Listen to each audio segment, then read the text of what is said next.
Welcome to the Fighter Pilot Professor podcast. I'm your host, Meta, and in the Fighter Pilot Professor podcast, every week we examine world events and your daily life through the mind of a fighter pilot.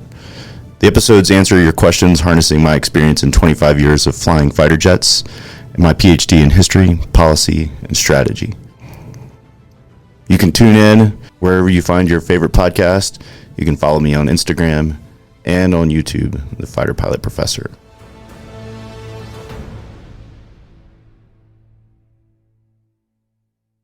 All right, welcome back to the Fighter Pilot Professor. I am your host, Meta. And as discussed on the season opener, we're going to mix it up a little bit. And frankly, this episode this week was not intended to be, I was going to show something different. I was going to do something different. But then some things happened. So this will be a shorter episode, but it's going to cover a little more of an in-depth look at what's going on with Israel and the recent events. So we'll just jump right in. As always, you can follow me on Instagram and YouTube, Fighter Pilot Professor, or get this podcast wherever you get your podcasts.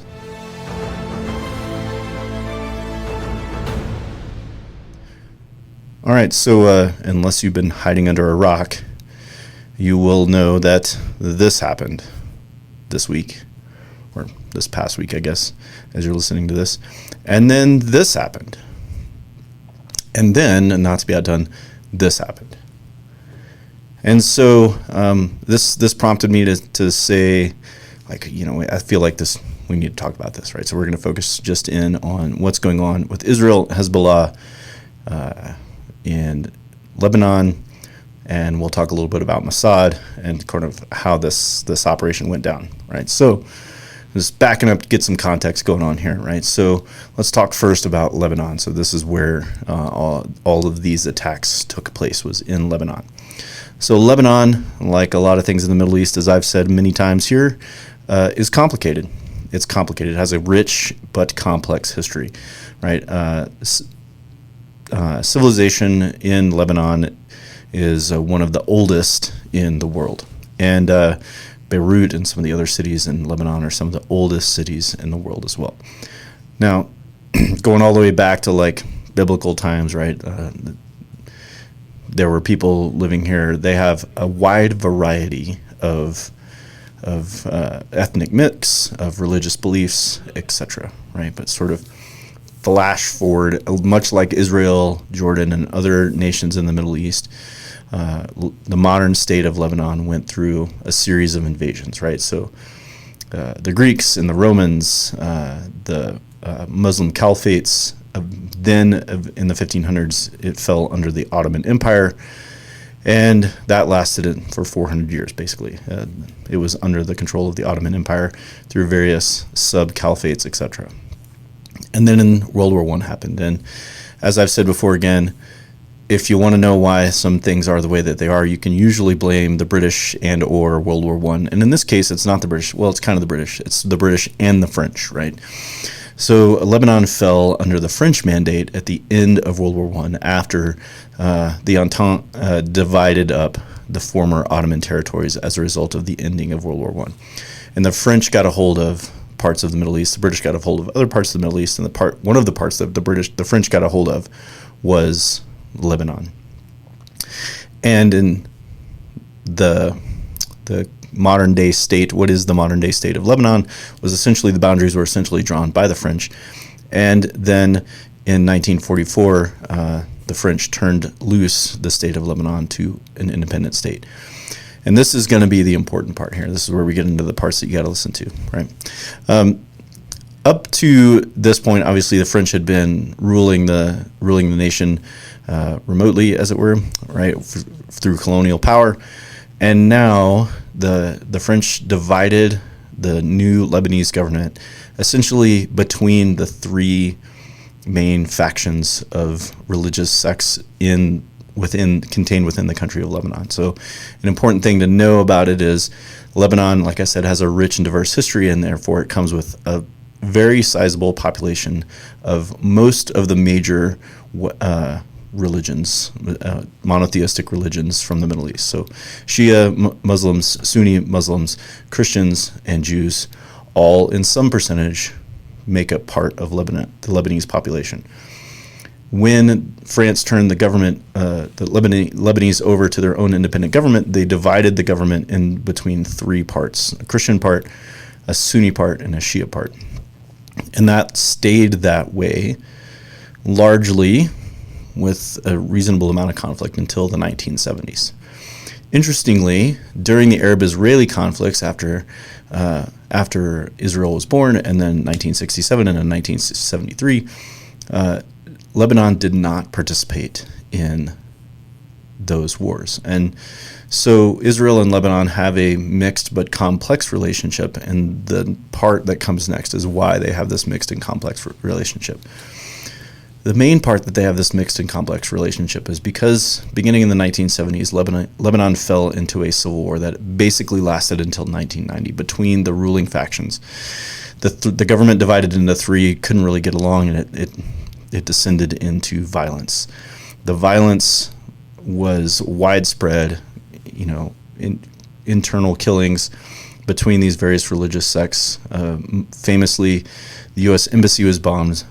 Several U.S. service members were killed, and these sort of things were sort of common in especially 1980s Beirut and Lebanon in general. And then 1979, the Iranian Revolution happened, and the Iranians took advantage of the sort of lawlessness of Lebanon and began to inject their power via what would eventually become Hezbollah. Hezbollah wrote their first manifesto in, I think, 1985. They became a known organization in the mid 1980s, let's say. And their sole purpose, they are Iranian-supported terrorist organization whose sole purpose in the world is to wipe Israel off the map and kick Westerners out of the Middle East. And so that's their mission, and they've been after it pretty much since the 1980s. The problem is that both in southern Lebanon, so as we see on the map here is Lebanon, Syria, Israel, Jordan, sort of the southern part of Lebanon, southeastern Lebanon, southwestern Syria, northern Israel, what is now part of the Golan Heights. That part of the world was effectively ungoverned because of the conflict in Lebanon, issues ongoing in Syria, Iraq, Jordan, and Israel itself, all of these things having, sort of leaving this area semi-lawless. It's pretty remote. It's fairly mountainous. And Hezbollah took advantage of that. And they have been a part of that sort of, as you say, government in a government in that part of the world. And they move back and forth reasonably freely between Lebanon and Syria and getting support from the Iranian government. Lebanon has also received support from Syria and Iran. So it's this very complex relationship. And so much so that Hezbollah became part of the Syrian government in, I think, 2005. That may be wrong, but somewhere in the mid-2000s. And so since then, it's been a very, tense relationship. And as we saw this past week, the embedded nature of Hezbollah within Lebanese society and in Syria is obviously pretty deep. So the three things that happened were bombings of the explosion, I should say, not bombings, but explosions of pagers, of walkie-talkies, and then eventually an airstrike on the part of the Israeli Air Force. The first two operations, obviously, Israel has not claimed responsibility for, but largely acknowledged that the Israeli Mossad, which is the Israeli sort of CIA translation, their special organization, spies, covert operations, all of these things are part of what they do. And obviously, depending on which news source you're reading right now, and the facts are wild and varied at this point, right? But this is a deep, long-term operation done by likely the Israelis to get after the Hezbollah people in Lebanon. And frankly, I think this is originally the Hezbollah undertook the use of pagers and walkie-talkies to get off the grid, as it were, right? To quit using smartphones and dumb down their technology to make it more difficult for their leadership and foot soldiers to be tracked. But obviously, Israelis, it seems, have been playing a long game to get into the manufacturing cycle, to get these things into circulation, and specifically in the hands of Hezbollah operatives in Lebanon and in Syria. And so I think, from a strategic perspective, this should be frightening to Hezbollah and anybody that operates like Hezbollah does, knowing that just how deeply the Israelis, Mossad presumably, are within their organization, right? It also creates a lot of long-term strategic problems in the region, which we'll go into more, but these will be obviously unfolding. Then, we also saw the airstrike on Hezbollah leadership by the Israeli Air Force. And these sort of airstrikes happen, I hate to say frequently, but I'm going to say frequently, semi-frequently. The Israelis do not hesitate to attack what they perceive as threats, particularly in southern Syria and in southern Lebanon, in these border sort of wild controlled territories, or sort of uncontrolled territories, or territories that are controlled by Hezbollah. So I think that we'll probably see more of this. Unfortunately, we'll also probably see responses from at least Hezbollah. Hamas has their own problems, although those two organizations are loosely linked through the Palestinian Liberation Organization and through Iranian money. I don't know that at this point in their life, Hamas really has the strength to do anything in cooperation. So it'll be interesting to see how and if Hezbollah responds. My guess is usually they respond to things like this through rocket attacks, mortar attacks, and occasionally kidnapping or attacking Israeli soldiers along the border. So we'll likely see some of that. Will be interesting to see if the Iranians actually respond to this as well, or maybe the Syrians. It will be complex. I can tell you that. This just went from a sort of serious situation to, in my opinion, a very serious situation. And the complexity of it went deep.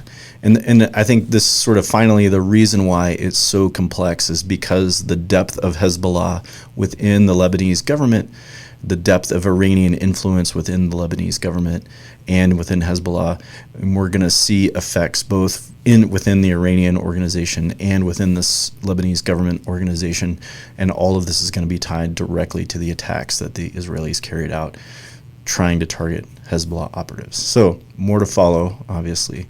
We'll see what happens. As always, keep shooting me your questions. Like and follow on Instagram or on YouTube at The Fighter Pilot Professor. Hope you have a good one.